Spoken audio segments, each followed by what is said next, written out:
राधा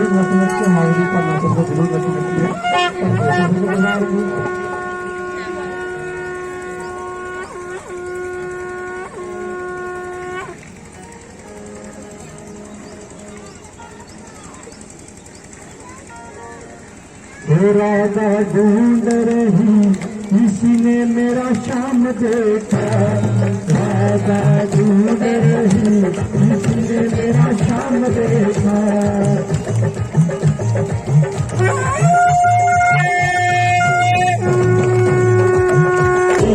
किसी ने मेरा शाम देखा, तो शाम देखा तने शाम देखा, शाम देखा तने शाम देखा, तो शाम देखा तने शाम देखा, शाम देखा तने शाम देखा। हो बोलो राधा, हो बोलो राधा ढूंढ रही किसी ने मेरा शाम देखा, राधा ढूंढ रही किसी ने मेरा शाम देखा।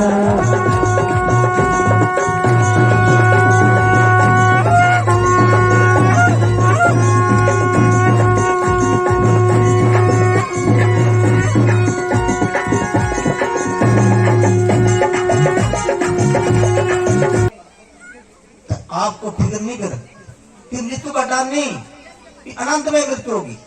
वैसे मृत्यु से व्यक्ति डरता है, क्यों? उसको आगे पता नहीं कहां जाना है।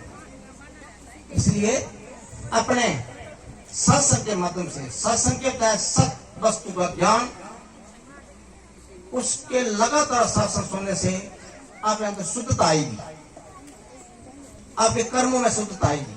आप गलत कर्म नहीं करोगे, बुरे कर्म से बचोगे, बुरा खान पीन से बचोगे। अन्न में 3 दोष है। सबसे पहले मैं अन्न के बारे में बताता हूं। आप लोगों के घरों में अन्न शुद्ध नहीं है, धन है मगर अन्न ठीक नहीं। मकान है, अच्छा है मकान, बंगला शहर अच्छा बनाया है, मगर शुद्धता नहीं है घर में। रात को नींद नहीं होती,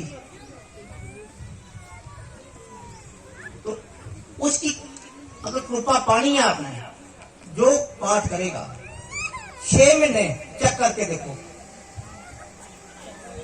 आपको खुद समझाइएगा कि कृपा क्या है। शरीर भी चेंज हो जाएगा, घर की व्यवस्था भी चेंज हो जाएगी, खान पीन भी शुद्ध हो जाएगा।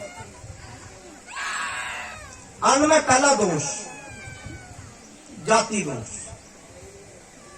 अन्न आपने नीत बनाया है, नेक कमाई से बनाया गया है, अच्छी कमाई का घर से अन्न आया है, मगर घर में मांस है, मदिरा है, अंडा है, शराब है, जिस कारण वो अन्न दूषित हो जाता है, उसको जाति दोष लग जाता है। बाप कृपा काम नहीं करती, वो अन्न आपके मन को दूषित करता है। दूषित मन संसार में भटकता है, और मन ही मोक्ष का कारण है, मन ही बंधन का कारण है। शास्त्र बोलते हैं मन अन्य इंद्रियां राजा है, और इंद्रिय की सुनता है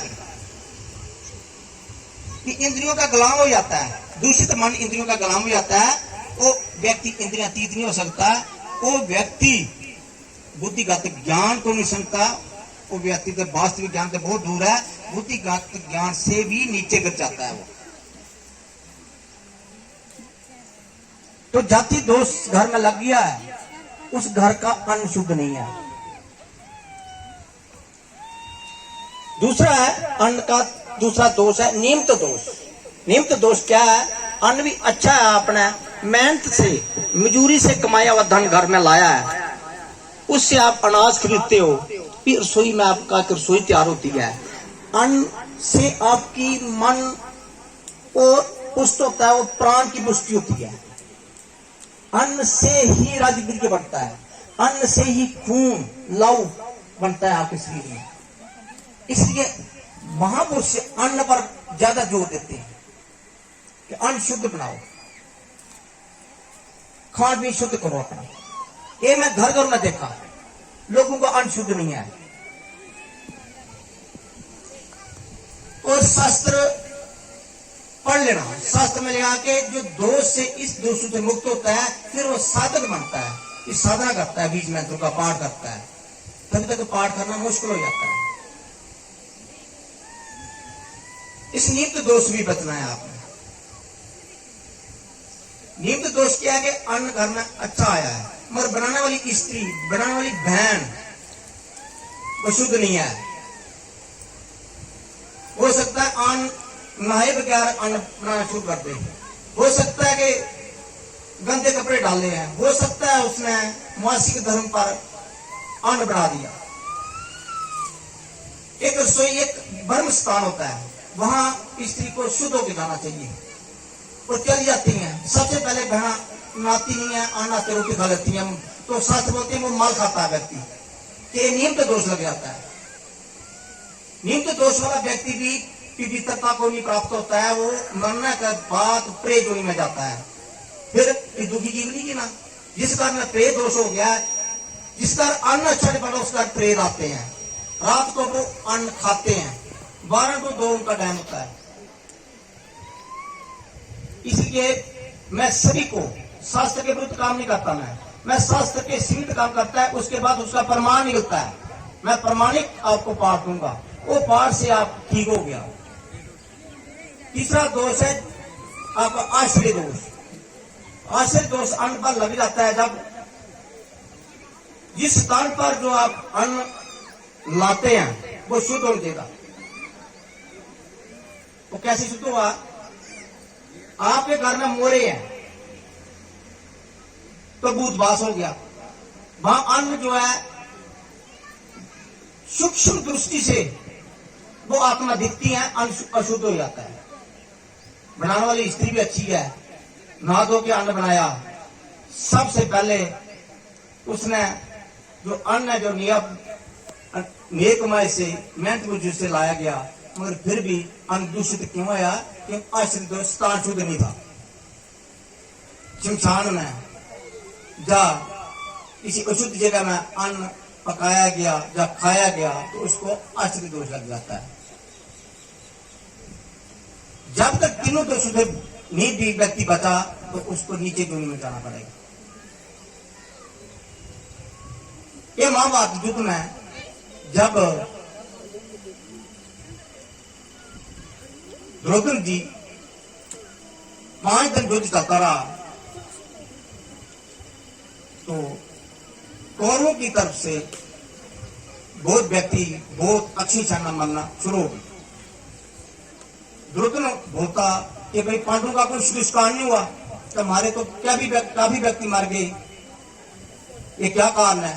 मैं इस कारण को पूछने के लिए जब युद्ध विराम होगा मैं युधिष्ठिर राजा जो धर्मराज थे उनके पास जाऊंगा।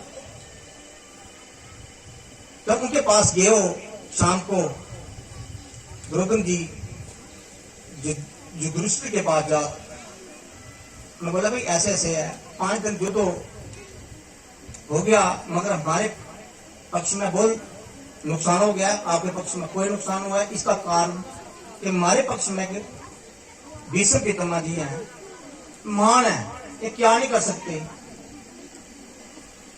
ये दर्शा भी कर सकते हैं, ये मन लगा के युद्ध नहीं कर रहे हैं, इसका कारण बताओ। हाँ बोले ठीक है, आपका पक्ष ठीक है, मन लगा के युद्ध नहीं कर रहे हैं क्योंकि धर्म के पक्ष में अधर्म के पक्ष में नहीं है। वो धर्म को भी जानते हैं अधर्म को भी जानते हैं, इसीलिए उनको पता है कि पांडव लोग हैं जो ये धार्मिक हैं और वो धर्म के पक्ष में चल रहे हैं। बोला इसका कारण क्या है कि उनकी धर्म में बुद्धि है, उनकी भावना उनका लक्ष्य धर्म में है। तो इसका बदलाव कैसे होगा? बोले भीष्म पितामह जी जब किसी दुष्ट के घर में अन्न खाएगा फिर उसकी बुद्धि बदल जाएगी, फिर वो धर्म अधर्म का निर्णय नहीं ले पाएगी। तो द्रौपदी बोलती है तो कहां मैं इसको रोटी खाऊं? बोले आप जैसे आपके लोगों के घर में जब रोटी खाएंगे ना भीष्म पितामह जी, ये बदल जाएंगे, ये मन लगा कर युद्ध करेंगे। तो बोला आप जैसे पापी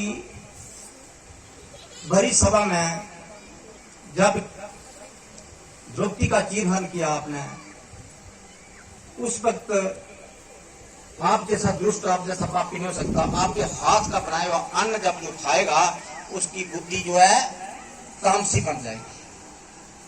द्रुपद ने एक युक्ति सोची, बोला आज रात को मैं अपने ही घर में विश्वकर्मा को रोटी की व्यवस्था करता हूँ। बुलाया गया विश्वकर्मा को, रोटी खिलाई गई अपने हाथ से है। तो 5-6वें दिन में तो विश्वकर्मा ने काफी नुकसान किया पांडवों का। तो ऐसे ही है कि अन्न का प्रभाव पड़ा, अन्न का बहुत जबरदस्त प्रभाव है। जैसे संग वैसे रंग, वैसे खाएंगे अन्न वैसे बनेगा मन। आप प्रेत दोष है जिस घर में अन्न खा के देखना, रात को सो नहीं पाओगे। दूसरा नेगेटिविटी जिन घरों में है, नेगेटिविटी एक पॉजिटिविटी होती है।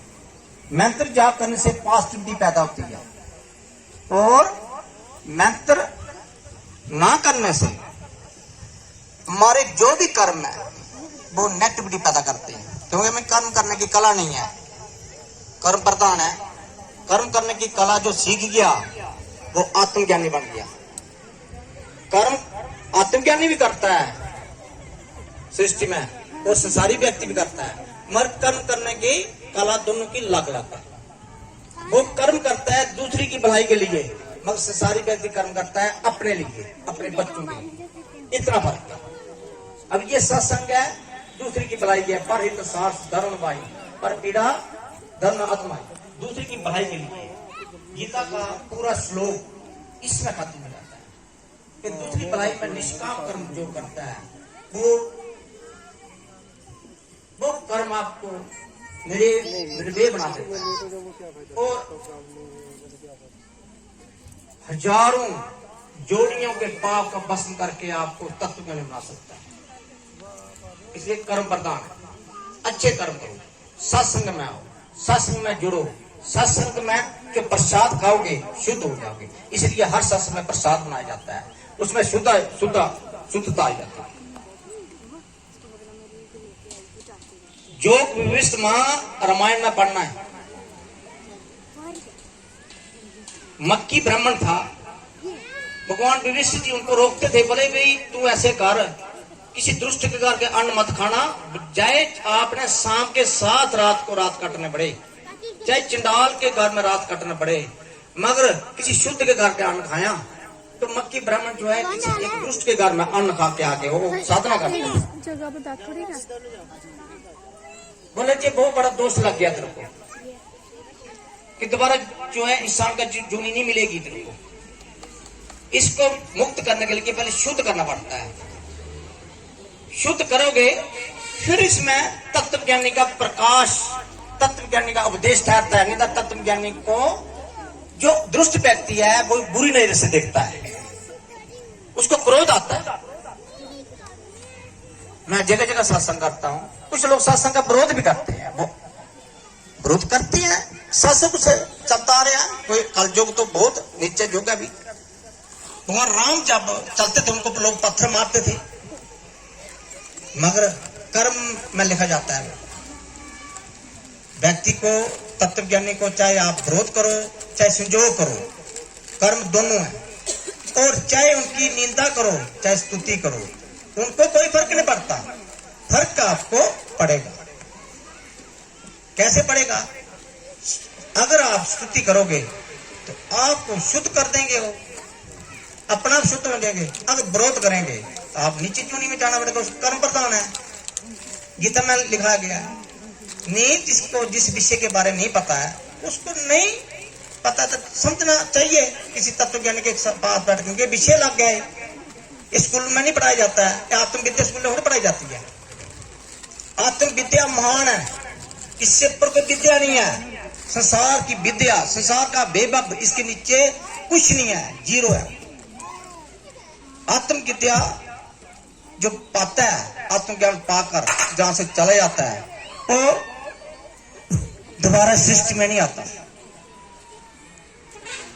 ब्रह्म ज्ञान को प्राप्त करके ब्रह्म ज्ञानी साक्षात ईश्वर होता है, ईश्वर के समाधि में चला जाता है। उसकी कृपा लेने के लिए आप जहां बैठे हैं और जैसे आजकल सत्संग कर रहे हैं समाज में, तत्वज्ञानी लोग नहीं है वो, मगर सत्संग करते हैं। लोगों के पता, अन्य के पास अन्ना जाता है। जैसे आपको दुख होया तो आप डॉक्टर के पास जाओगे, डॉक्टर के पास जाओगे, पता नहीं है दुख का कि दुख कहां से आया, कैसे जाएगा, पता हो रहा है। कोशिश करता है व्यक्ति, हर जगह जाता है, जाना भी चाहिए, मैं नहीं रोकता किसी को, मगर किसी महापुरुष का संग करके भी देखो, कि सत्संग में आकर देखो, सत्संग दिया प्रसाद चखो, भले 5-6 महीने नहीं फर्क पड़ता शो को। ऐसे सत्संग में कबीर जी ने जब एक राजा कबीर के पास गए, कबीर जी के उनके साथ बातला हुई कि मैं घर में सत्संग क्रिया कराता हूं एक ब्राह्मण द्वारा, तो मैं सोचता था कि मुझे आत्मज्ञान की प्राप्ति हुई, मगर मेरे को शरीर में कोई हलचल नहीं हुई। राजा जी, कबीर जी कुछ संविधान दें। कबीर जी तो तत्वज्ञानी थे, वो समझ के